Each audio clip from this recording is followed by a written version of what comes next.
देखें, इमरान खान साहब को तो पहले अपने गिरबान में झांकना चाहिए ना कि एक्सटेंशन किसने दी? तहरीक लब्बैक ने दी थी। एक्सटेंशन के लिए वोट किससे मांगा था? बाकी पार्टियों से। तहरीक लब्बैक ने मांगा था, नून से और PMLN से। इमरान खान साहब ने मांगा था ना। उनका ये मकसद ही नहीं है, उनकी सियासत का मकसद खिदमत नहीं है, हमारी सियासत का मकसद खिदमत है। अल्लामा इकबाल ने कहा कि सरवरी दर दीन माँ खिदमत गरी अस्त, अदल फ़ारूकी व फ़क्र हैदरी अस्त। अल्लामा इकबाल कहते हैं कि हमारे यहाँ जो सियासत का तसव्वुर है ना, वो कौम की खिदमत का है। और मेरे आका मौला सल्लल्लाहु अलैहि वसल्लम ने फरमाया कौम का सरदार कौम का खादिम होता है।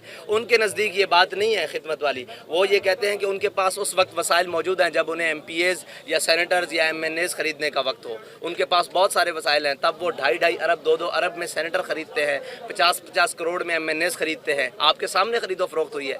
उस मंडियों के लिए उनके पास पैसे हैं। और ये याद रखना कि जो जहाँ का पैसा हो वहीं लगता है। कौम के लिए खालिस और पाक पैसा चाहिए, वो हमें कौम ने दिया है और हम उनके ऊपर खर्च कर रहे हैं। ये बददियानत लोगों का काम ही नहीं है, ना अल्लाह उनसे ले सकता है ऐसा नेक काम। ये अच्छे लोगों का काम है और अच्छे लोगों का। और आपने कहा कि आर्मी, देखें, मुल्क का जो भी इदारा है वो हमारा इदारा है, वो इस कौम का इदारा है। वो इमरान खान के बाप का इदारा नहीं है, वो इमरान खान का इदारा नहीं है। उसके बारे में इमरान खान को ये नहीं कहना चाहिए कि मुल्क के इदारे क्या कर रहे हैं। इमरान खान को अपनी 2.5 साल कारकर्दगी सामने रखनी चाहिए कि मैंने मुल्क के लिए ये किया है।